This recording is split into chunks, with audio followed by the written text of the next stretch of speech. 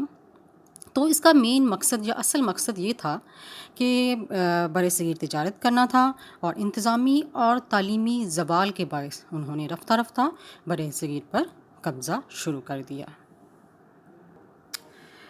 Asset India Company and Mughal period. The Mughal emperor Jahangir facilitated the company and exempted it from the various trade taxes, which made British happy, and they built many trade centers in India. When Shah Jahan became emperor, the company got more trade facilities and concession. After the death of Aurangzeb, the later Mughal kings were weak and lost control as a central authority due to internal intrigues and weak political condition of India. The last Mughal king proved very weak and could not stand against the British. After the War of Independence in 1857, the British company took over the reign of subcontinent. تو dear students کہ جیسا کہ ابھی آپ نے سنا کہ مغل بادشاہ یعنی مغلیہ دور میں کہ جیسے جیسے وقت گزرتا گیا، جو آنے والے مغل بادشاہ تھے وہ ان کا اتنا کنٹرول نہیں تھا برصغیر پہ، ان کی نہ تو عوام کے مسائل کے ساتھ کوئی خاص دلچسپی تھی۔ تو ہم دیکھتے ہیں کہ جو مغل شہنشاہ نور الدین محمد جہانگیر تھا، اس نے جو ایسٹ انڈیا کمپنی تھی اس کو کچھ مراد دے دیں، کچھ کنسیشنز دے دیں، اور بہت سارے تجارتی ٹیکس بھی معاف کر دیے، جس سے انگریز بہت خوش ہوئے اور ان کو تجارت میں زیادہ فائدہ نظر آنے لگا۔ انہوں نے تجارتی کوٹھیاں قائم کر لیں، اور جب شاہ جہاں کا دور حکومت شروع ہوا تو انگریزوں نے کوشش کر کے مزید تجارتی مراد حاصل کر لیں اور ٹیکسوں میں مزید چھوٹ لے لی، اور تجارتی مال پر ڈیوٹی کی شرح بھی کم کرا لی۔ برصغیر میں مغلوں کی حکومت رفتہ رفتہ بہت کمزور ہوتی گئی، کیونکہ اورنگزیب کے بعد آنے والے بادشاہ کمزور تھے اور ان کا سلطنت پر کنٹرول نہ تھا، نہ انتظامی ذمہ داریاں بھی وہ اچھی طرح سے سر انجام دے سکتے تھے۔ تو عزیز طلباء یہ تو تھوڑا سا اس کے بارے میں تھا کہ مغلیہ دور حکومت میں ایسٹ انڈیا کمپنی یعنی کس طرح سے انہوں نے مراد حاصل کیں اور کس طرح سے انہوں نے تجارت میں ان کو یہاں پہ فائدہ حاصل ہوا۔ جی تو لیکچر کے سلسلے کو مزید آگے بڑھاتے ہیں۔ Dissolution of East India Company and establishment of British rule, یعنی ایسٹ انڈیا کمپنی کا خاتمہ اور برطانوی راج کا قیام۔ تو برطانوی راج کی ابتدا اور ایسٹ انڈیا کا خاتمہ۔ ان 1858 the rule of East India Company came to an end. British rule was established and powers were transferred to the British Crown. The British government ruled India over for 90 years، یعنی 90 سال تک انہوں نے برطانوی سامراج نے حکمرانی کی، اور 1858 میں یہ ایسٹ انڈیا کمپنی کا خاتمہ ہوتا ہے اور برطانوی راج جو ہے وہ قائم ہو جاتا ہے بر صغیر میں. An act of 1858 was passed under which Lord Canning was appointed the Viceroy of India. He held the court at Allahabad, in which he read out the proclamation of Queen Victoria, which had the following points. General amnesty was announced for all except those who fought against British. While framing laws, the religious, cultural, and social traditions of native people will be observed. There will be no discrimination on the basis of color, race, religion, and nationality. The civil service will be offered on the basis of ability, education, and performance. The government will not interfere in inheritance of anyone. If the due tax is paid, then the government will be obliged to protect the property. The government will not interfere in religious affairs of people. No princely state will be brought under British occupation in future. All pacts conducted with the rulers of native states will be honored and fulfilled honestly, and same shall be expected from the rulers of such states. جی تو عزیز طلبہ، asset India Company کا خاتمہ، برطانوی حکومت کا قیام، کہ 1858 میں ایسٹ انڈیا کمپنی کا خاتمہ ہوتا ہے اور بر صغیر میں برطانوی سامراج کی حکومت قائم ہو جاتی ہے، اور ایسٹ انڈیا کمپنی سے تاج برطانیہ کو اقتدار کی منتقلی ہو جاتی ہے، اور تقریباً 90 سال برطانیہ نے بر صغیر پر حکومت کی. اس کے بعد ابھی آپ نے سنا کہ ایک انگریز وائس رائے مقرر کیا گیا لارڈ کیننگ کے نام سے، تو جس کے پاس تمام اختیارات ہوتے ہیں. 1858 میں ایک قانون بنایا گیا جس کے تحت لارڈ کیننگ برصغیر کا پہلا وائس رائے بنا. اس نے الہ آباد میں ایک شاہی دربار منعقد کیا جس میں برطانوی ملکہ وکٹوریہ کا اعلان پڑھ کر سنایا. اس اعلان کے اہم نکات ذیل میں دیے گئے ہیں. اب ایک ایک کر کے اس کے بارے میں آپ کو بتاؤں گی کہ سب سے پہلی بات تو یہ کہ تمام لوگوں کو معاف کر دیا جائے گا سوائے ان کے جنہوں نے جنگ میں انگریزوں کی مخالفت کی تھی. تمام آئندہ جو قوانین بنائیں گے وہ بر صغیر کے لوگوں کی مذہبی، سماجی رسومات اور روایات کا پورا خیال رکھ کر بنائے جائیں گے، اور کسی بھی شخص بے شک کسی مذہب، نسل، رنگ اور قومیت کی بنا پر اس سے امتیازی سلوک نہیں کیا جائے گا. قابلیت، تعلیم اور کردار کی بنا پر سرکاری ملازمت دی جائے گی.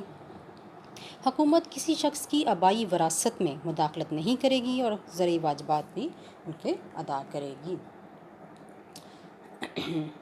یعنی کہ اگر وہ جو وہ پرسن یعنی حکومت کے ذریعہ واجبات ادا کرتا ہے تو حکومت اس کی جائیداد کی مکمل حفاظت کرے گی. اس کے علاوہ حکومت کسی بھی فرد کے مذہبی معاملات میں مداخلت نہیں کرے گی. اور اس کا آخری پوائنٹ کہ کسی ریاست کی یعنی پرنسلی اسٹیٹ جو ہے، کسی دیسی ریاست جو ہے، اس کو برطانوی مقبوضات میں شامل نہیں کیا جائے گا. اور ایسٹ انڈیا کمپنی کی طرف سے دیسی ریاستوں کے حکمرانوں کے ساتھ کیے گئے تمام معاہدوں کا احترام کیا جائے گا اور ان پر ایمانداری سے عمل کیا جائے گا، اور امید ہے کہ وہ ایسا ہی کریں گے. جی تو نیکسٹ پوائنٹ ہے administrative structure of British in sub continent. To run the administration of subcontinent, the following structure was designed. Under Act of 1858, Viceroy was empowered to appoint the governors of provinces after the consultation of Queen and the British Prime Minister.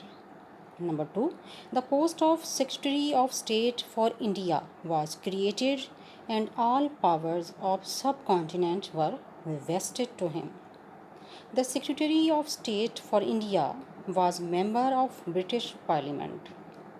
Number 3, the Secretary of State for India was assisted by the civil services and other staff in subcontinent. A Council of India comprising 15 members was constituted to implement the policies of British government. The meetings of the council were presided over by the Secretary of State.